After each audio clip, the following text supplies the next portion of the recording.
Good morrow, scholars. Welcome back to Star Wars. We are on Chapter 10, page 180. Pretty quickly, I might... Oh, before I forget, you remember how I was reading Twilight Reimagined, and my mom was listening to the audiobook instead? Well, she's doing it again with the Star Wars re-releases.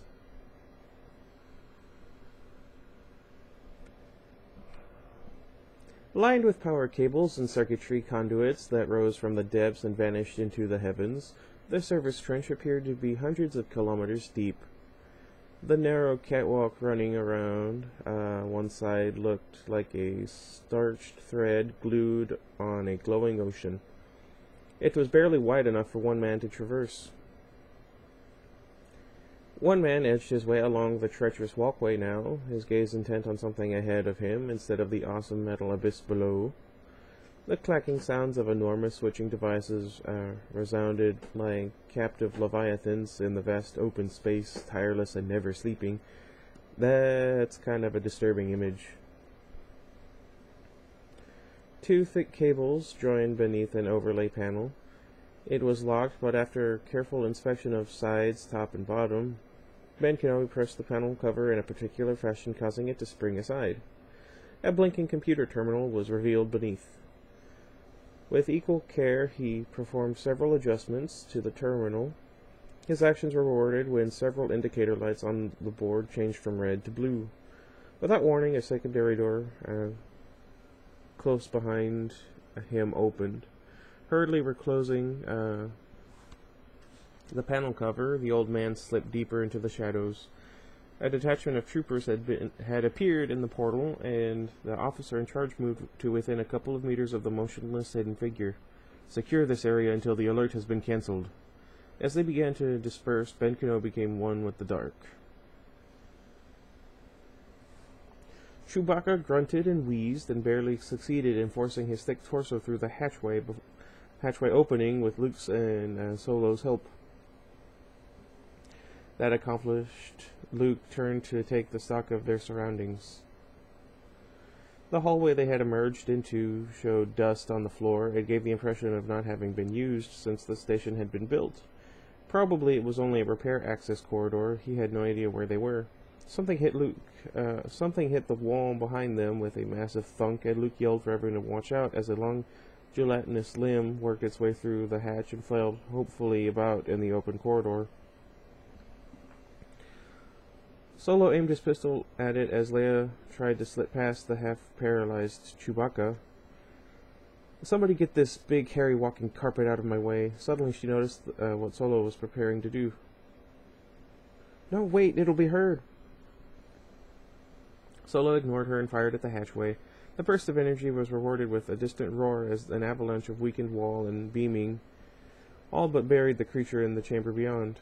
Magnified by the narrow corridor, the sounds continued to roll and echo for long minutes afterward. Luke shook his head in disgust, realizing that someone like Solo who spoke with the mouth of a gun might not always act sensibly. Until now he had sort of looked up to the Corellian, but the senseless gesture of firing at the hatchway brought them for the first time in Luke's mind to the same level. The princess's actions were more surprising than Solo's, however. "Listen," she began, staring up at him. "I don't know where you came from, but I'm grateful." Almost as an afterthought, she glanced back at Luke, adding, "To both of you." Her attention turned back to Solo. "But from now on, you do as I tell you." You gotta admire a woman who takes charge. I'm just saying, feminism. Solo gaped at her. This time the smug smile wouldn't come. "Look, Your Holiness," he was finally able to stammer. "Let's get something straight. I take orders only from one person, me. It's a wonder you're still alive," she shot back smoothly. She's got a good point. A quick look down the corridor, and she had started determinedly off in the other direction. Solo looked at Luke, started to say something, then hesitated, and simply shook his head slowly. "No reward is worth this. I don't know if there's enough credit in the universe to pay for putting up with her." "Hey, slow down." Leia had started around a bend in the corridor, and they ran swiftly to catch up with her. A half-dozen troops milling around the entrance to the power trench were more interested in discussing the peculiar disturbance in the detention block than in paying attention to their present boring duty. So engrossed were they in the speculation as to the cause of the trouble, they had failed to notice the fey wraith behind them. It moved from shadow to shadow like a night-stalking ferret, freezing when one of the troopers seemed to turn slightly in its direction, moving on again as if walking on air. Several minutes later, one of the troopers frowned inside his armor, turning to where he thought he had sensed a movement near the opening to the main passageway. There was nothing but an unidentifiable something which the ghost-like Kenobi had left behind. Acutely uncomfortable, yet understandably unwilling to confess to hallucinations, the trooper turned back to the more prosaic conversation of his fellows. Someone finally discovered the two unconscious guards tied in the service lockers on board the captured freighter. Both men remained comatose despite all efforts to revive them. Under the direction of several bickering officers, troopers carried their two armorless comrades down the ramp and toward the nearest hospital bay. On the way, they passed two forms hidden by a small open service panel. 3PO and R2 went unnoticed, despite their proximity to the hangar. As soon as the troops had passed, R2 finished removing a socket cover and hurriedly shoved his sensor arm into the opening.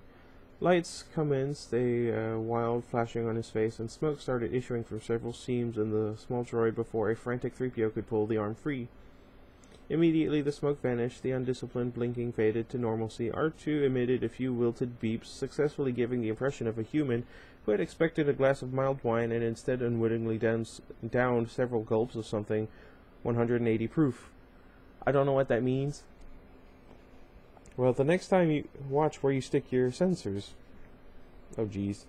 3PO chastised his companion. You could have fried your insides. He eyed the socket. That's a power outlet, stupid. Not an information terminal. That's kind of funny. R2 whistled a mournful apology. Together they hunted for the proper outlet. Luke, Solo, Chewbacca, and the princess reached the end of an empty hallway. It dead-ended before a large window which overlooked a hangar, giving them a sweeping, tantalizing view of the freighter just below. Pulling out his comlink and looking around them with increasing nervousness, Luke spoke into the pickup. C-3PO, do you copy? There was a threatening pause, then, I read you, sir. We had to abandon the region around the office. Are you both safe? For the moment. Though I'm not sanguine about my old age, we're in the main hangar. We're across from the ship. Luke looked toward the bay window in surprise. I can't see you across the bay. We must be right above you. Stand by, we'll join you as soon as we can. He clicked off, smiling suddenly at 3PO's reference to his old age. Sometimes the tall droid was more human than people. Wonder if the old man was able to knock out the tractor. Solo was muttering as he surveyed the scene below. A dozen or so troopers were moving in and out of the freighter. Getting back to the ship's going to be like flying through the 5 fire rings of Fornax. Leia Organa turned long enough to glance in surprise from the ship to Solo. You came here in that wreck? You're braver than I thought. At once praised and insulted, Solo wasn't sure how to react. He settled for giving her a dirty look as they started back down that hallway, Chewbacca bringing up the rear. Rounding a corner, the 3 humans came to an abrupt halt. So did the 20 troopers marching toward them. Reacting naturally, which is to say without thinking, Solo drew his pistol and charged the platoon, yelling and howling in several languages at the top of his lungs. Startled by the totally unexpected assault, and wrongly assuming their attacker knew what he was doing, the troopers started to back away. Several wild shots from the Corellian's pistol initiated complete panic. I imagine. Ranks and composure shattered, and the troopers broke and fled down the passage. Drunk with his own prowess, Solo continued the chase, turning to shout back at Luke, Get to the ship, I'll take care of these. Are you out of your mind? Luke yelled at him. Where do you think you're going? But Solo had already rounded a far bend in the corridor and didn't hear, not that it would have made any difference. Upset at his partner's disappearance, Chewbacca let out a thunderous, if unsettled, howl and rushed down the hallway after him. That left Luke and Leia standing alone in the empty corridor.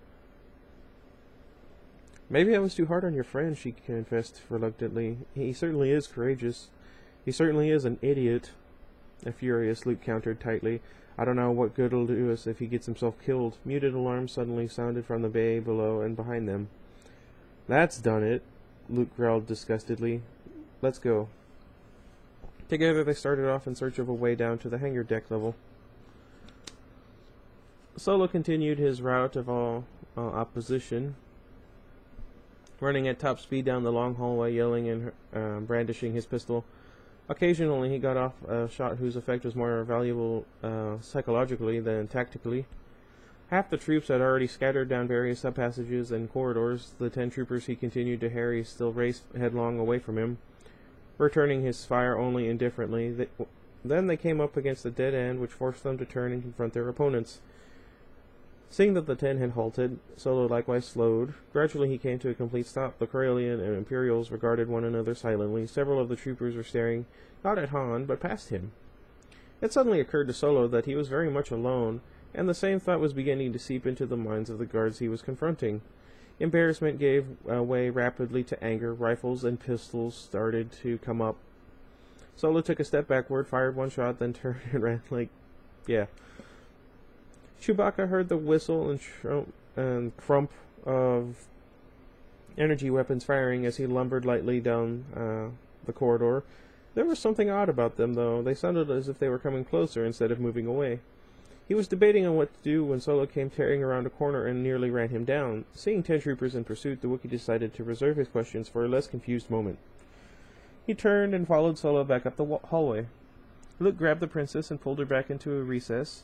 She was about to retort angrily at his brusqueness when the sound of marching feet caused her to shrink back into the darkness with him. A squad of soldiers hurried past, responding to the alarms that continued to ring steadily. Luke looked out at the retreating backs and tried to catch his breath. "Our only hope, of reaching the ship is from the other side of the hangar. They already know someone's here." He started back down the corridor, motioning for her to follow. 2 guards appeared at the far end of the passageway, paused and pointed directly at them. Turning, Luke and Leia began running back the way they had come. A larger squad of troopers rounded the far bend and came racing toward them. Blocked ahead and behind, they hunted frantically for another way out. Then Leia spotted the cramped sub-hallway and gestured to it. Luke fired at the nearest of the pursuers and joined her in running down the narrow passage. It looked like a minor service corridor. Behind them, pursuit sounded deafeningly loud in the confining space, but at least it minimized the amount of fire the troops could concentrate on them. A thick hatchway appeared ahead. The lightning beyond turned dimmer, raising Luke's hopes. If they could lock the hatch even for a few moments and lose themselves somewhere beyond, they might have a chance of shaking their immediate tormentors. I think of Obelisk. But the hatch stayed open, showing no inclination to close automatically. Luke was about to let out a shout of triumph when the ground suddenly vanished ahead of him. His toes hanging over nothingness, he flailed to regain his balance, succeeding just in time to nearly go over the edge of the retracted catwalk, anyway, as the princess plowed into him from behind.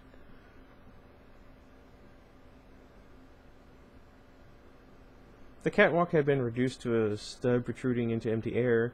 A cool draft caressed Luke's face as he studied the walls that soared to unseen heights overhead and plunged to fathomless depths below. The service shaft was employed in circulating and recycling the atmosphere of the station. That makes sense.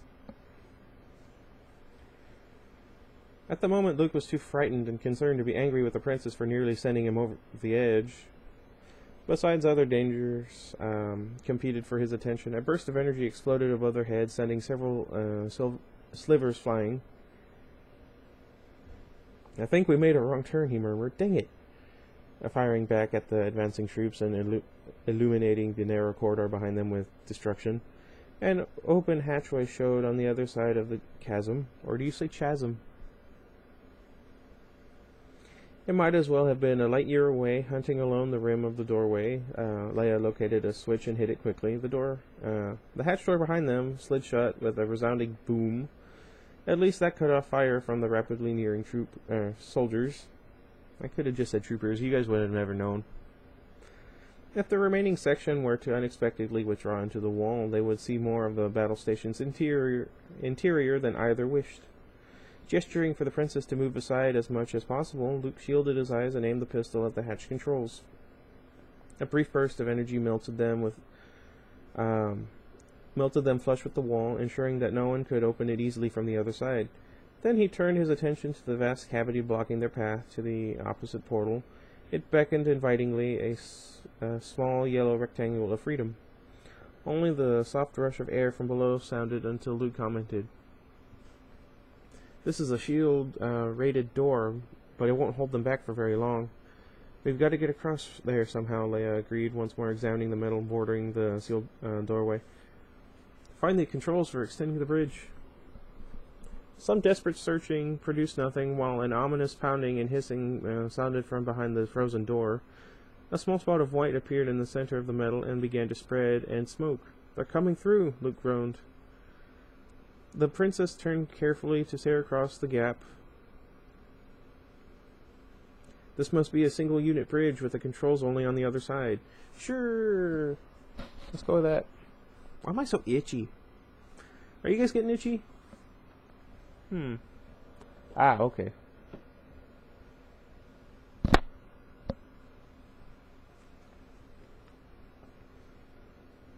I don't know. Where was I? Reaching up to the point at the panel holding the unreachable controls, Luke's hand caught on something at his waist.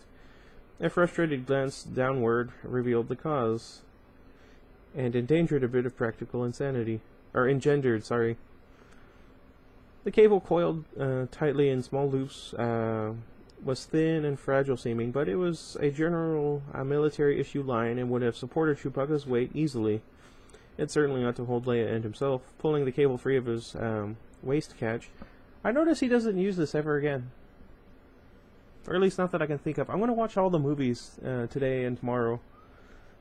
Just because they're my days off, and Thanksgiving is going to be a pain.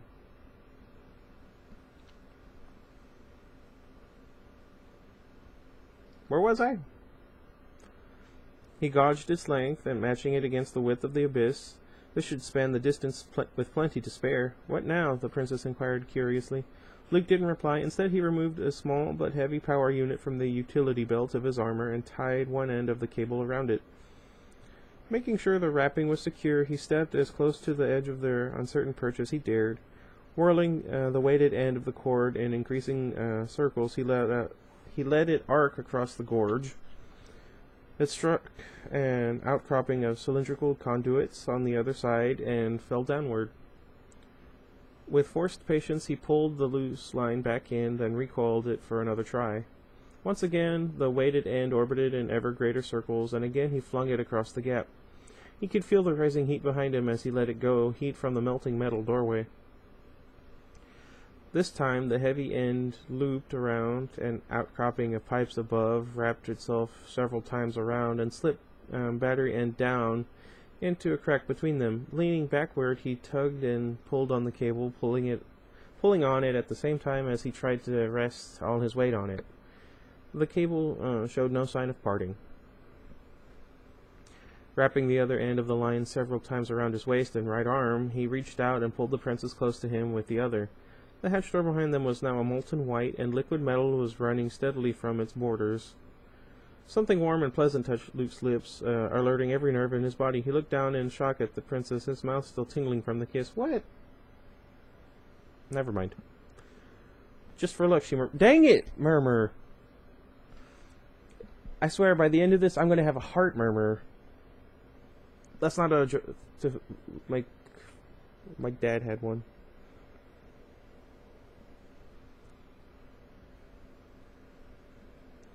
With a slight, almost embarrassed smile as she put her arms around him. "We're going to need it." You got that right.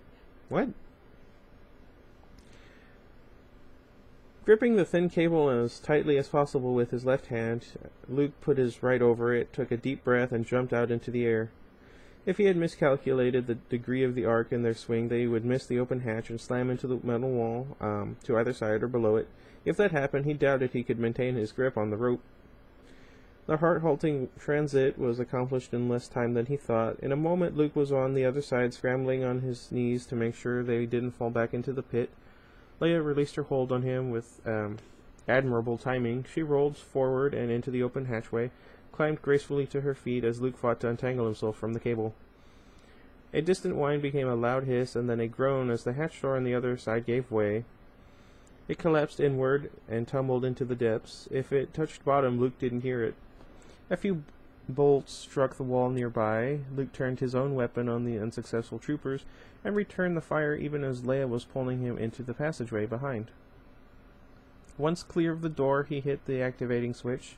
It shut tightly behind them. They would have several minutes, at least, without having to worry about being shot in the back.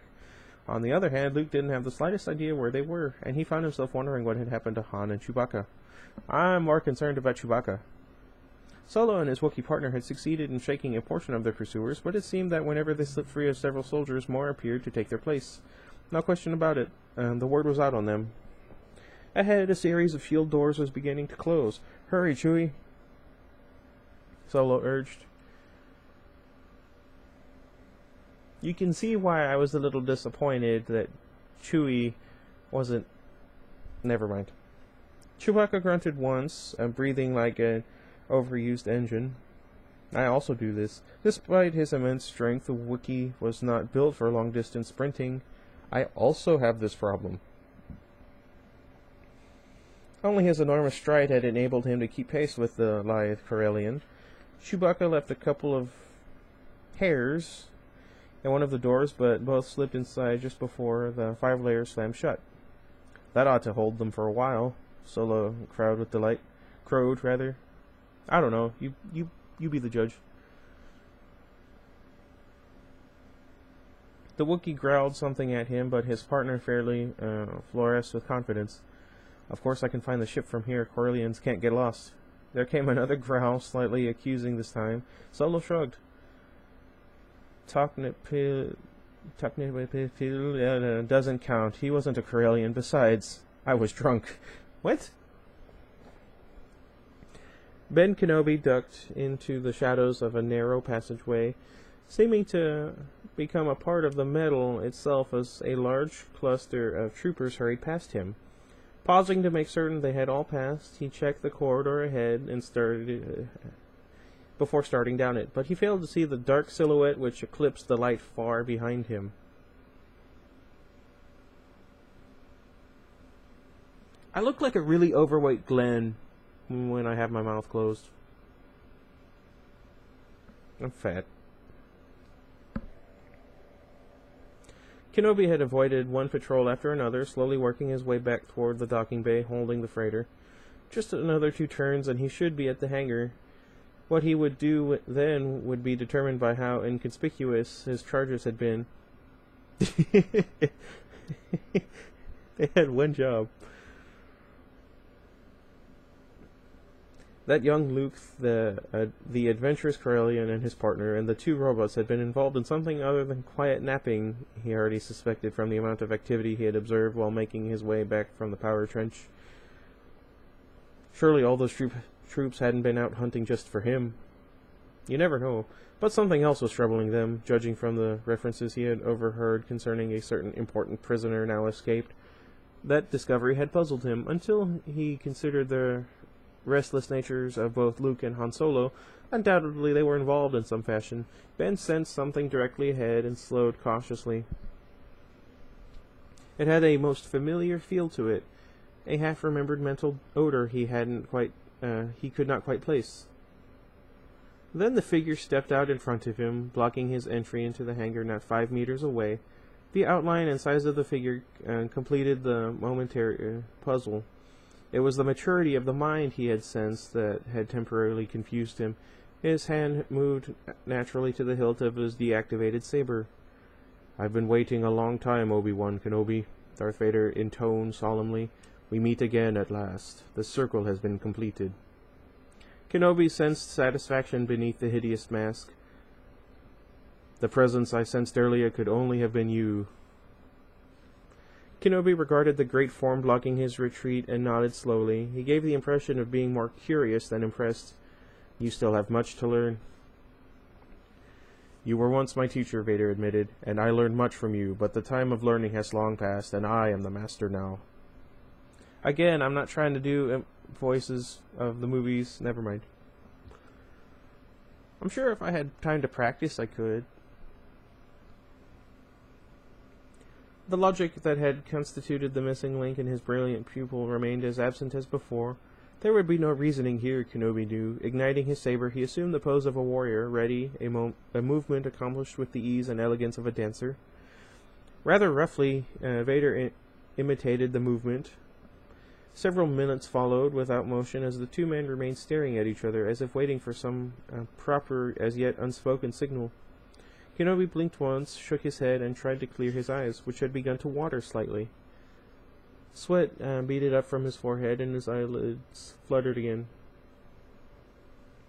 Your powers are weak, Vader noted, emotionlessly. Old man, you should have never come back. It will make your end less peaceful than you might have wished.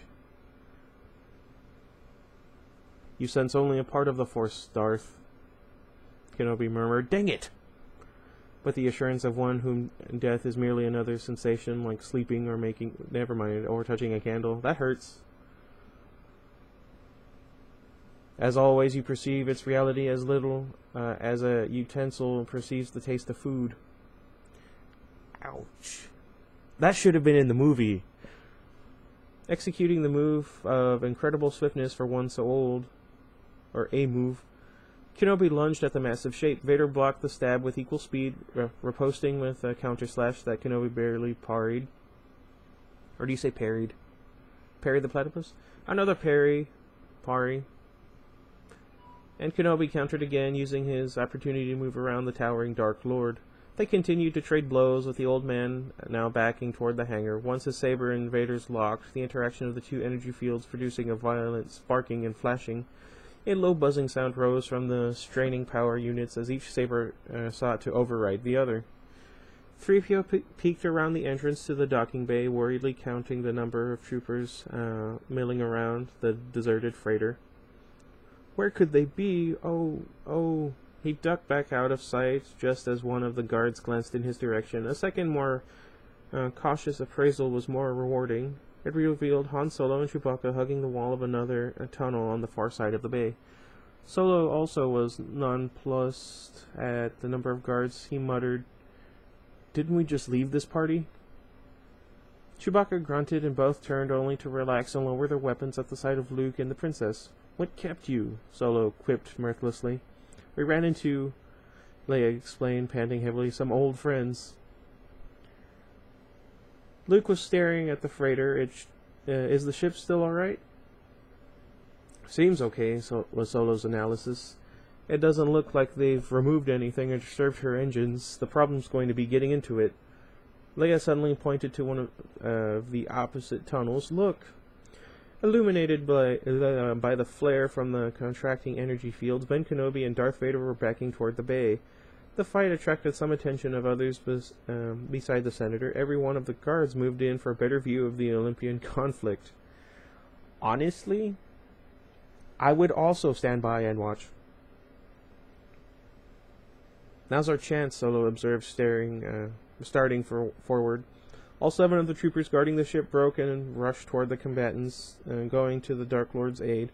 3PO barely ducked aside when they ran past him. Turning back into the alcove, he yelled to his companion, "Unplug yourself, R2, we're leaving."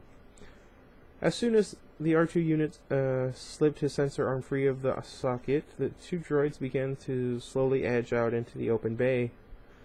Kenobi heard the approaching commotion and spared a glance back into the hangar. The squad of troopers bearing down on him was enough to show that he was trapped. Vader took immediate advantage of the momentary distraction to bring his saber over and down. Kenobi somehow managed to deflect the sweeping blow, at once parrying and then turning a complete circle.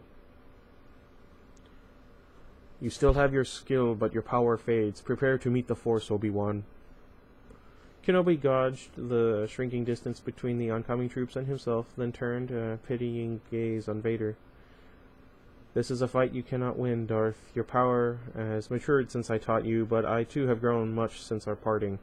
If my blade finds its mark, you will cease to exist.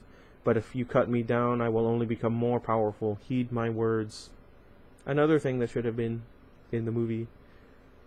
"Your philosophies no longer confuse me, old man," Vader growled contemptuously. "I am the master now."